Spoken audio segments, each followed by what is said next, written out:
You are listening to The Breakfast Show on Faith FM with Skafy and Elliot and producer Shell, and it's now the third hour of our program. We're going to have a Bible study led by my mate Elliot here, so I'm keen to see what you have to share with us, Elliot. Yeah. And before we get into that, we have a couple of messages and a brand new quiz question from producer Shell.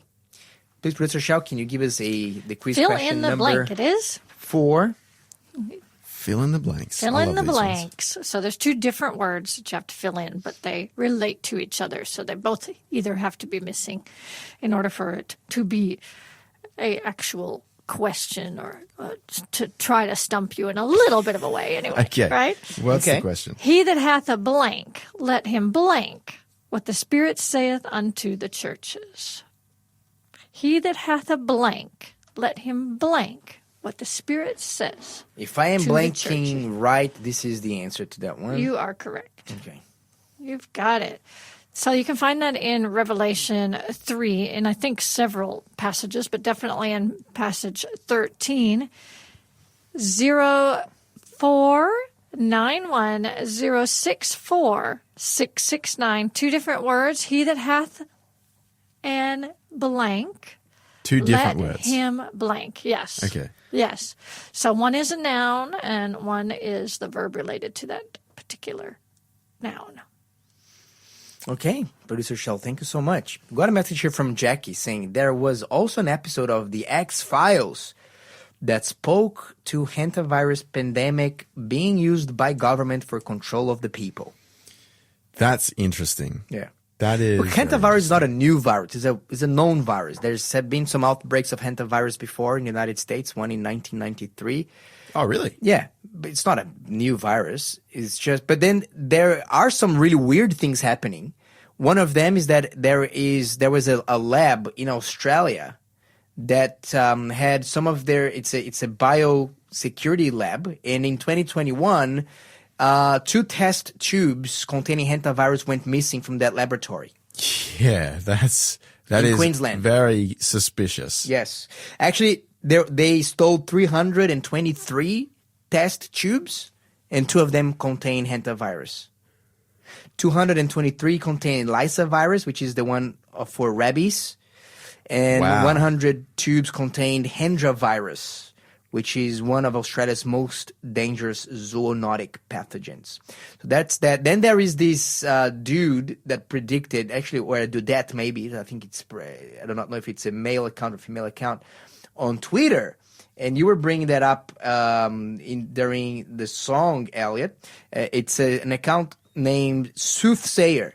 And in June 11, 2022, they had this very cryptic post. 2023, Corona ended. 2026, hantavirus. Now this post has been seen by millions of people. And people are scratching their heads saying, what? Who is this person? Is like a time traveler? What is going on? Then there is the mention to hantavirus in the Simpsons episode. There's one Simpson episode where there is like a global pandemic as well. That one is not the hantavirus one. They call it Pandora virus. Yeah, right. But still, all very weird things. And yeah. What do you think? Hey, producer Shell, do you think that some of these Hollywood directors / movies, they know stuff that we don't, and they're trying to secretly let us know? I don't know stuff? if they particularly know, but they are definitely associated with someone who knows very well, and I think has major influence over them when they're writing a lot of this stuff. And that would be Satan himself. Yeah, absolutely. Yeah, that's a good point. Yeah, what do you think, Elliot? Yeah, it's a very interesting thing altogether. I think like what's happening on social media as well. There's a lot more. Like I don't know if it's just my algorithm, but I feel like there's a lot more people that are kind of like pushing conspiracy theories on certain things, like people kind of, opening people's eyes to different beliefs on what's going on, like, political powers being all under the influence of Satan, or like, what else have I heard? There's some crazy theories. Oh yeah, I'm sure that there will be no shortage of conspiracies. Conspiracy theories. Absolutely.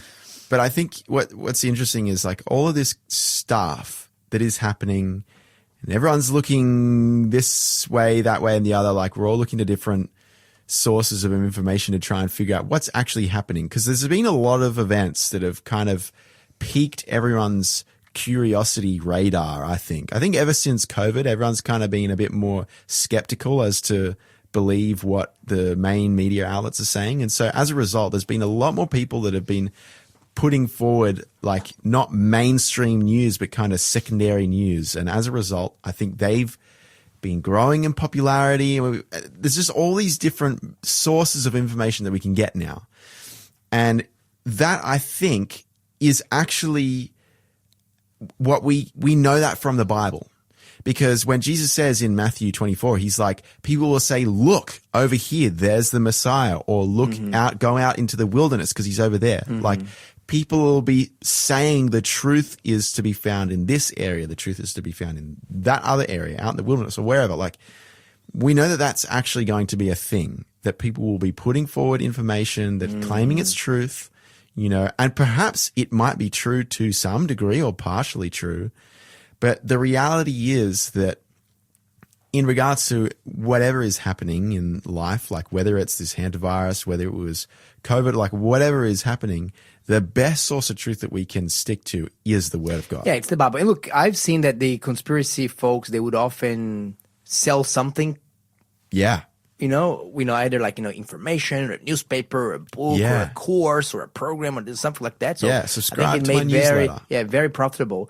So that's that. But look, that is weird. It's weird. I think we definitely have to go back to the scriptures and to focus on Jesus, because you can get into some rabbit holes with these conspiracy theories. Yeah. And these rabbit holes kind of become like an addiction. Yeah. And you become in the know. And then all of a sudden you don't know the Bible anymore.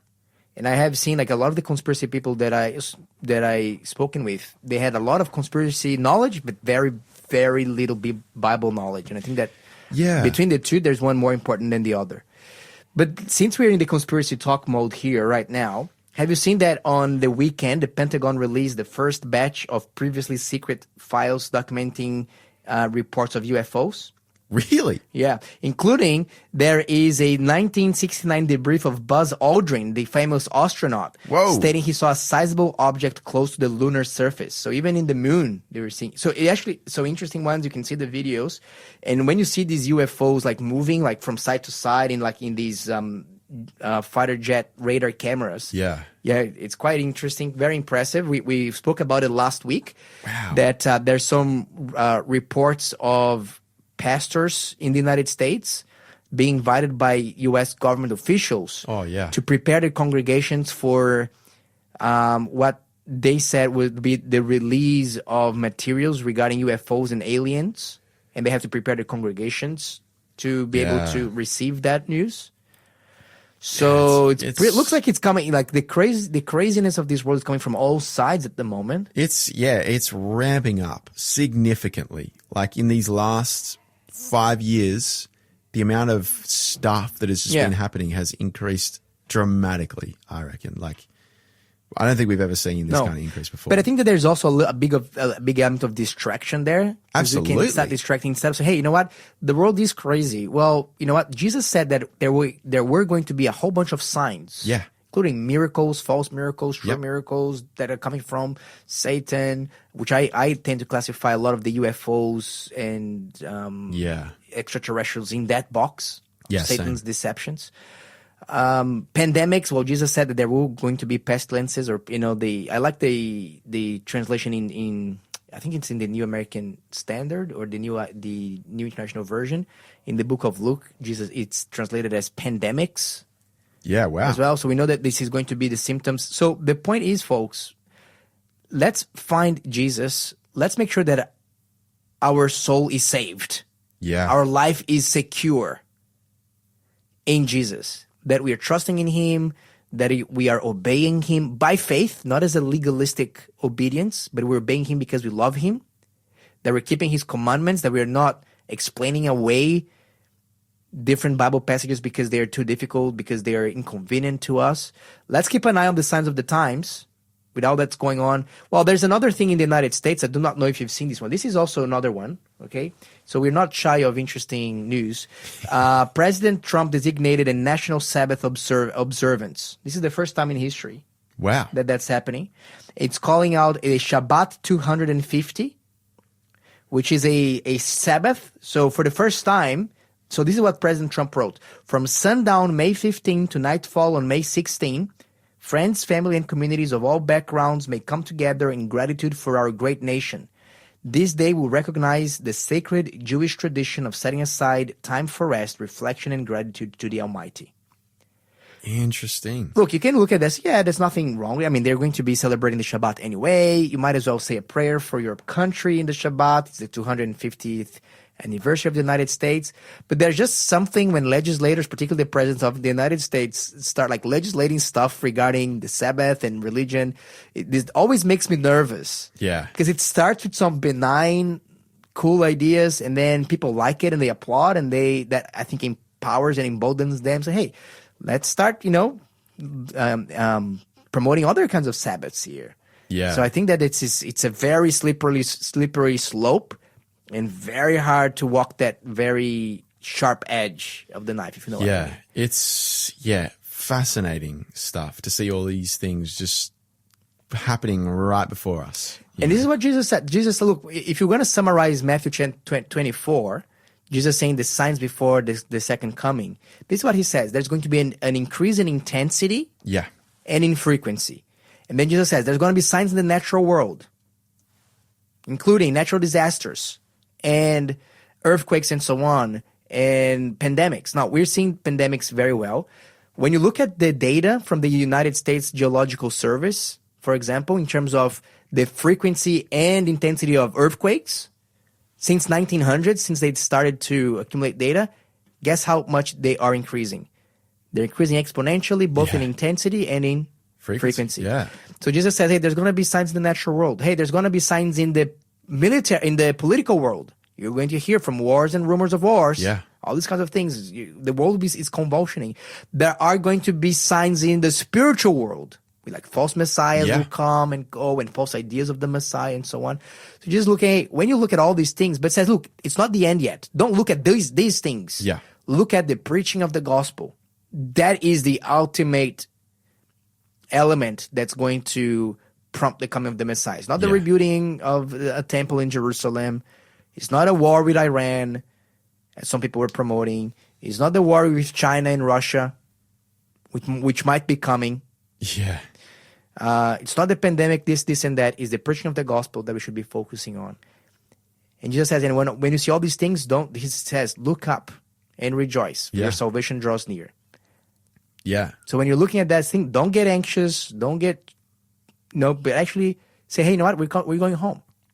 Yeah. We're going home to claim all these infinite miles aboard the New Jerusalem that we were talking about earlier in this show. Yeah. I'm so excited. So I think it's a mix of feeling joy, overjoyed, but also being sober-minded and thinking, hey, we actually have to be not only knowing the scriptures, but telling about the scriptures as much as we can. Yeah. Being bold, not being afraid of, not being liked because you're talking about Jesus. Yeah. So let's see. We got a couple of messages that came through here as well. Sherry said, hey, do not say a conspiracy concerning all that these people call a conspiracy, nor be afraid of their threats, nor be troubled. Isaiah chapter 8, verse 12. Thank you very much, Sherry. So Bible passage here about conspiracy saying, hey, don't be afraid of that. We also got David sending some messages, sending some right answers to the show as well. Yeah, I think that this pretty much covers that. Yeah. Well, it's interesting about what you're saying, not being afraid to show God, not being afraid to reveal God or to follow God, because that is actually pretty much the story that I want to talk about with our Bible study today, which is actually going to be in 1 Kings chapter 18. It's actually the story of Elijah and the Mount Carmel story, which is super interesting. And I'm excited to try and unpack a couple of things in here because it is very fascinating what happens. And, there's a lot that goes on. And just quickly, actually, before we get into reading this story, a bit of context as to what's going on, because Elijah's here there's been a drought, a 3-year-long drought. If you go back to the chapter before, 1 Kings 17, it says in the first verse that Elisha the Tishbite, one of the inhabitants of Gilead, said to Ahab, who is the king, "As the Lord God of Israel lives, before whom I stand, there shall not be dew nor rain these years except at my word." And from then on, there was no rain in that whole land, which is in Samaria. The whole of Samaria has a massive famine. There's no rain, there's no water for 3 years, which is a long time to be in drought.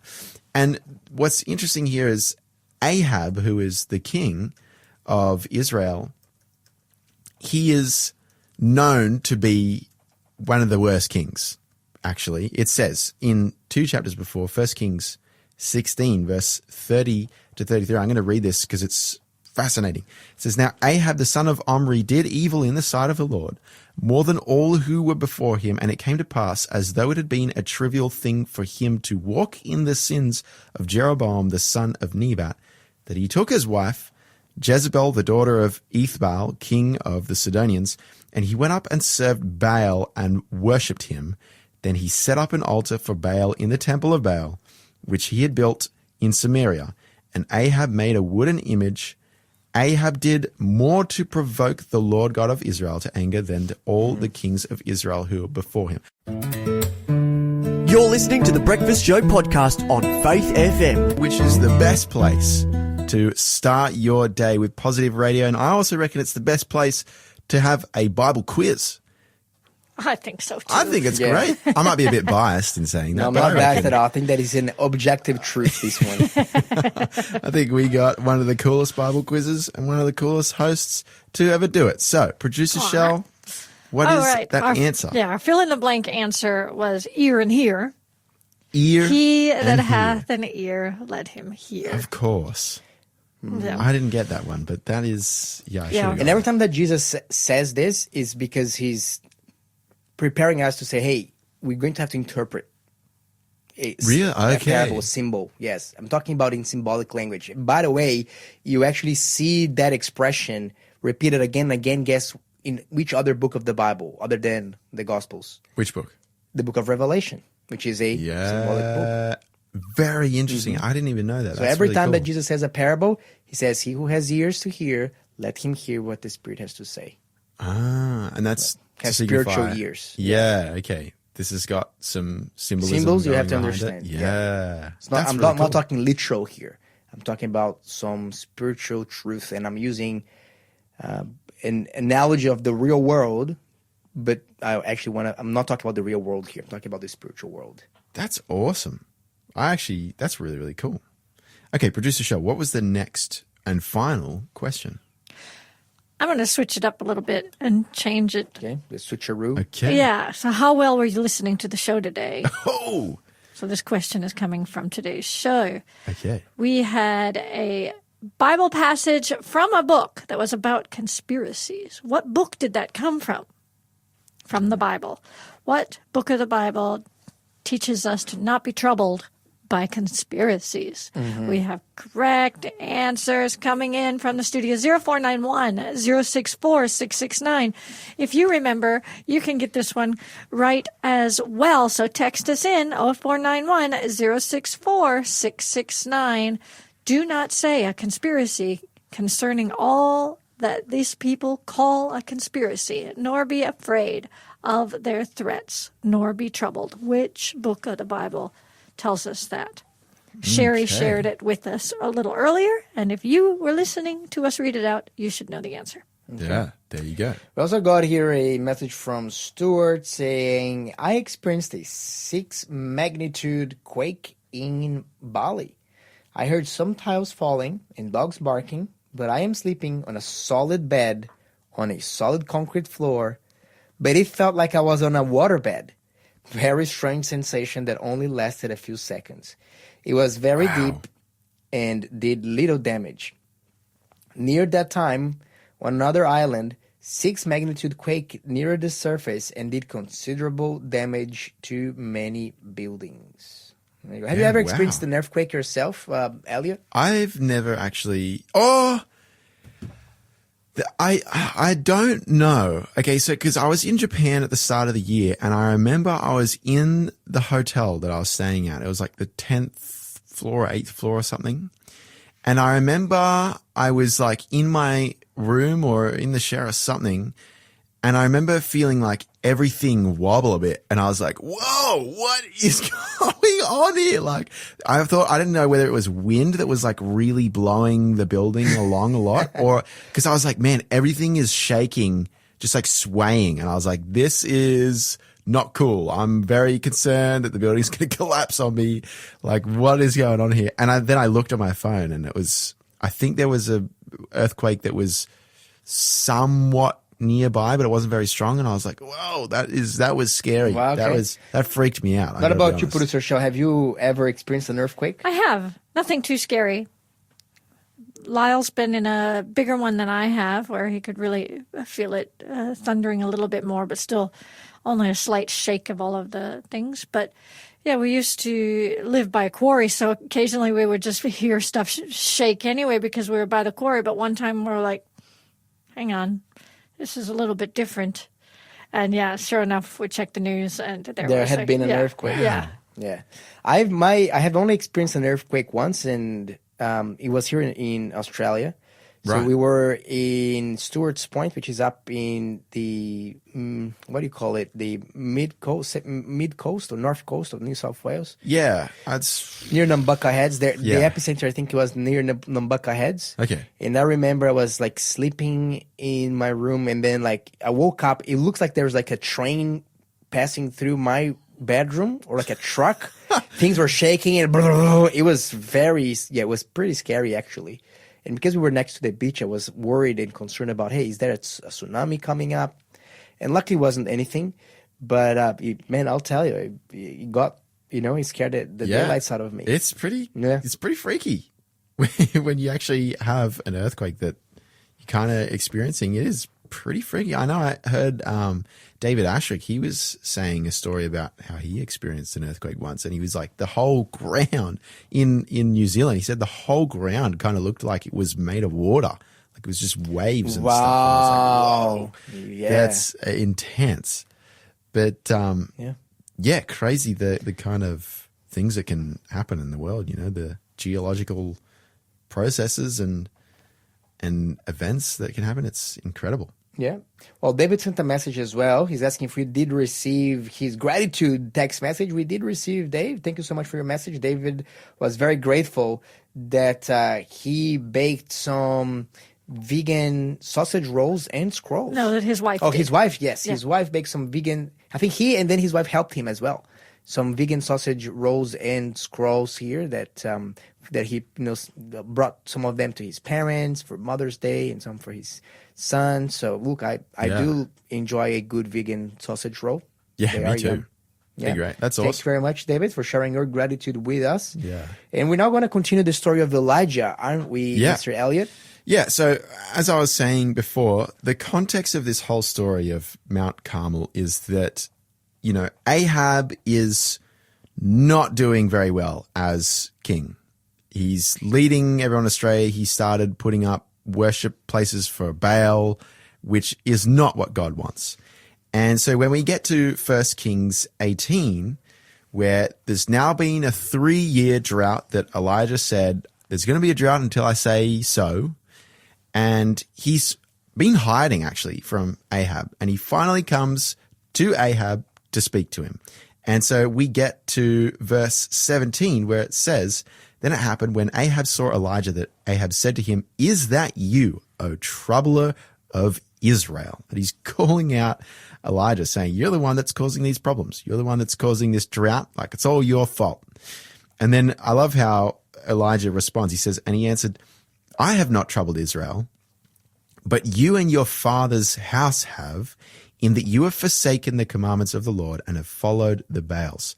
Now therefore send and gather all Israel to me on Mount Carmel, the 450 prophets of Baal and the 400 prophets of Asherah who eat at Jezebel's table. So here's the setting. God is frustrated. God is annoyed at what's happening under Ahab's reign. And that is that he's allowing and promoting worshipping of other gods. And that's not cool. You know, God doesn't want that because it makes it very difficult for him to go through with the promise that he'd promised to, Abraham, Isaac, and Jacob of there's a Messiah that's going to come through your lineage. But if you're going to stop worshiping me, well, that's going to make it very problematic. Okay, so then what happens is all of Israel goes to Mount Carmel, which there would have been a lot, I reckon. A lot of people at Mount Carmel, they're all, and by the way, there's a huge drought at this point. There's pretty much very little water, and water is a scarce resource, and we'll come back to that detail in a little bit. But what happens is Elijah has a deal. He's going to make a deal with the people, and he says this in verse 21. He says, Elijah came to all the people and said, how long will you falter between two opinions? If the Lord is God, follow him. But if Baal, follow him. But the people answered him not a word. And then Elijah said to the people, I alone am left a prophet of the Lord, but Baal's prophets are 450 men. Therefore, let them give us 2 bulls, and let them choose one for themselves, cut it in pieces, and lay it on the wood, but put no fire under it. And I will prepare the other bull and lay it on the wood, but put no fire under it. Then you call on the name of your gods, and I will call on the name of the Lord. And the God who answers by fire, he is God. So in other words, okay, we're going to have a showdown. We're going to have an old school shootout. Let's see who's actually God Who here. is actually God? Who is the real God here? Is it Baal or is it Yahweh, like the God that Elijah, Israel. the God of Israel? And they all answered and said, yeah, this sounds good. It is well. It is well spoken. That's what they said. They're like, yep, okay, cool. That seems fair. And so then that's what happens. Elijah's like, okay, you guys, prophets of Baal, you guys can go first. You can choose the bull for yourself and you can prepare it however you like, put it on the altar, but don't put any fire under it because that's going to be up to God or your God Baal. It's going to be up to him to try and light this thing up. And then this is crazy. I love this. So then the prophets, they start to do their worshiping and chanting and whatever. They're calling out to Baal saying, Which, Baal, by the way, Baal was well capable of doing it. If we're taking Baal as being Satan, or if not one of his cohorts, Satan is very well capable of doing that. How do we know? Well, we know for many reasons. In the book of Revelation, we see that fire does come down from heaven from the side of Satan. Yeah. When you look at the book of Job, fire did rain down on the book of Job, and that was coming from Satan. Yeah. And fire coming down from heaven, this is one way of saying that is through lightning as well. This is one way to describe lightning coming down from heaven. And I'm pretty sure that Baal, being the Lord of the rain and the thunders, they would have plenty of stars saying, they see thunders coming down. So this is Baal. Yeah. So they're like, yeah, sure. I mean, this should be a very easy matter for Baal. And the reality is, Satan could use it. But interestingly enough, God prevented Satan from using his powers in that occasion here. Yeah. And it's so interesting as well that Baal is the god of rain and of thunder because there's been a drought for 3 years. Oh, yeah. That's a big point. It's already proving hang on, the God that you're serving isn't actually as powerful as you thought because I've been told from Yahweh, I've been told Elijah's saying, I've been told, you're not going to have any rain. You're going to be in drought. Just to prove who is the real God. But then, this is so funny. I actually love this part. These worshippers of Baal, the prophets are there and they're going, it says from morning till noon. They've gone for 6 hours. They've gone from sunrise till the middle of the day trying to get some kind of answer from their God Baal. And there is no answer. And then it says, verse 27, so it was at noon that Elijah mocked them and said, cry aloud, for he is a God. Either he's meditating or he's busy or he's on a journey or perhaps he's sleeping and must be awakened. Mm-hmm. And then this is really crazy. It starts to get crazy. It says, so they had cried aloud and cut themselves, as was their custom, with knives and lances until the blood gushed out of them. And when midday was past, they prophesied until the time of the offering of the evening sacrifice, but there was no voice, no one answered, no one paid attention. And that is so crazy to me. Like, I would 100% say this. If there's any kind of religion that part of the religion is to harm yourself, that's not from God. Look, I'll say this. I've seen, and I grew up with some of my friends as well, that they used to cut themselves. Yeah. And I think this is even had people very, very close to me that used to cut themselves and so on. And this is a known psychological phenomenon. Yeah. And some of the explanations, some of the theories is that people are experiencing a pain so deep that they're trying to get it out by harming themselves and cutting themselves. Yeah. But then when I look at the Bible, I say, hey, this is actually how Baal also commanded his followers to do. It's a satanic thing. Yeah. So, and I'm saying this not to shame anyone. On the contrary, if this is you, radio friend, just hear me out for 1 minute here. I want to talk to you. I want to talk to your heart for a moment here. If you've been having these urges of cutting yourself, let me tell you, this is not coming from God. Absolutely. This is coming from the enemy of God. And you need to stop that. And you need to seek help. Number one, help from Jesus. Yeah. Help from God. God, can you please help me? Can you please help me forgive what needs to be forgiven? Can you please help me have hope? Can you please help me see myself through your lens? You are loved by God. You are precious. Yeah. He gave his life for you. He was pierced for you, for our transgressions. So Absolutely. You are very much loved, and God has a plan for you, a brilliant plan. So ask help for God in the first place. And in the second place, there are human ministers as well that can help you. Yeah. Health professionals, mental health professionals. It's no weakness whatsoever to go and find out, talk to a good counselor, preferably a Christian counselor, but if not Christian, but someone with experience, to say, hey, can you please help me deal with that? They will be able to teach you and give you tools. Talk to your GP to deal with that, because this is not what God wants for you, and this is not going to help your pain. Maybe for a few moments, it's going to shift your attention from this pain to something else. Yeah. But then guess what? It's going to come back. It's not sustainable. It's not going to go away. It's not going to solve the problem. Forgiveness will. Jesus in your heart will. So from your dear brother in Christ here, Skafy, your older brother, please look after yourself and see these things as they are. These are not something that's coming from God who loves you. It's coming from the enemy. And I'd like to ask you to do something about it and not just to embrace it. And I actually want to give a promise on that very thing, which is John chapter 14, verse 13 and 14. Jesus himself speaks and he says, whatever you ask in my name, that I will do, that the Father may be glorified in the Son. If you ask anything in my name, I will do it. So if this is something that perhaps you're struggling with, then if you pray to God and say, Lord, help me to overcome this, that you might be glorified. Amen. God will answer the prayer. God will answer the prayer because he says he will do it. And when he says he will do something, you know, as sure as the sun rises every morning, you know that God will do it. And so that is, that's a powerful promise that all of us can claim if we ever need that, you know.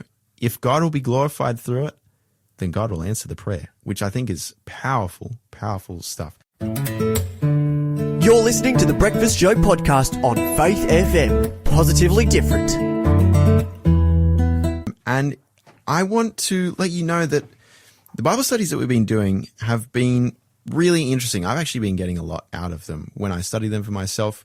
One of the resources that I use to help me with these Bible studies, specifically with difficult passages of the Bible, is the book Prophets and Kings by Ellen White. It is an incredible resource that you can have for yourself if you would like. You can text us in with the hashtag Thrones to 0491 064 669. That's hashtag Thrones for a free PDF or audio book version of this book. It's such a fabulous resource. I love it. So if you would like a copy, send us in hashtag Thrones. Now it is time for the answer to that final quiz question. So, Producer Shell, what was the answer? It was Isaiah is the answer to our last quiz question. What book of the Bible does the verse about conspiracies come from that was shared with us by one of our listeners? And if you were listening, you could have gotten that one right. And we had several people who did get that right. So thank you for playing along. Yeah, there you go. Amazing. Isaiah, full of great verses, actually. Isaiah is a super, super awesome. I also got a message from Bruce here saying, Adam was made from the earth, so we are the ear to hear. I like like that, an actually. acronym of earth, ear to hear.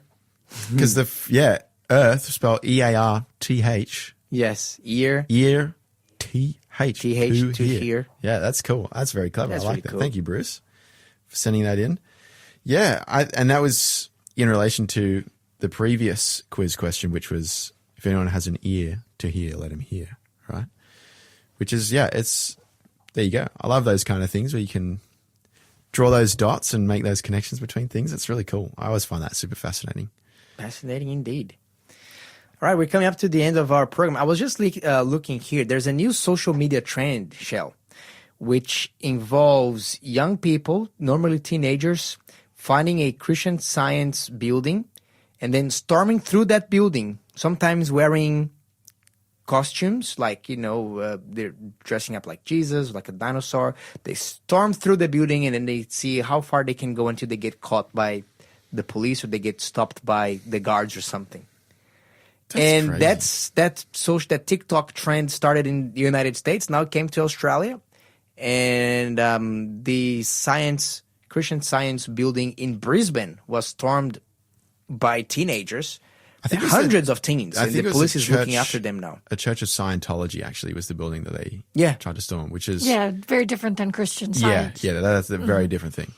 All right, but there you go. I thought it was the same thing. The Church thing. of Scientology is Christian Science is like Dr. Taz Walker and people like that. Oh, Yeah, okay. Church of So sorry Scientology about is that. very My different. mistake. So the Scientology, not the Christian Science. Not the Christian Science. Yeah. But that's incredible, actually, that the teenagers have that much bravado and kind of like, I don't know, just guts, but not in a good sense, to just kind of storm those kind of places. I think I never even had the inkling, the desire to do any of that when I was a teenager. I know. Look, but I'll tell you, these TikTok challenges, media challenges, they're one dumber than the other. I remember there's a few challenges that actually killed people. There's one challenge that you had to climb up in the pinnacle of buildings without any help, and then someone take a picture of you, like, for example, climbing up on the top of McDonald's signs and these kinds of things. Yeah, okay. And a few kids actually fell off because this is like extremely high structures. Yeah. Extremely tall structures. And a lot of people died in that one. Then there were others. There was another dumb challenge where you're supposed to throw in a coin in between the plug and the electric outlet of your home, and that led to many houses catch on fire. Wow. There is the other one, which is the cinnamon challenge that you have to get like a big spoonful of cinnamon and then just like cough, then people will film it. So I do not know how people find that funny at all.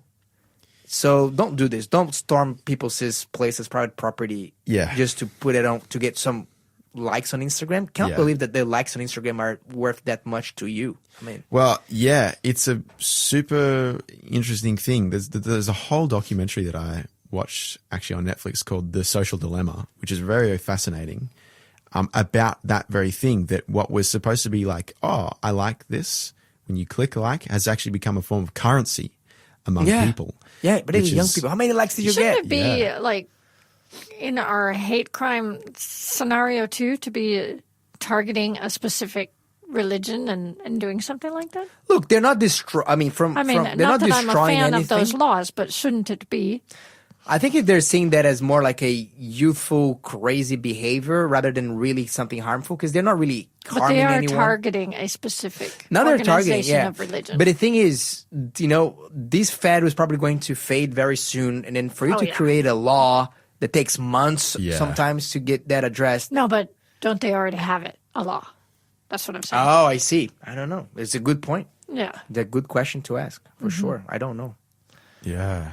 There's even a guy with a BMX, and he was like riding on top of the police car with his bicycle, and he got filmed as well. So the police is after these guys now. And Yeah.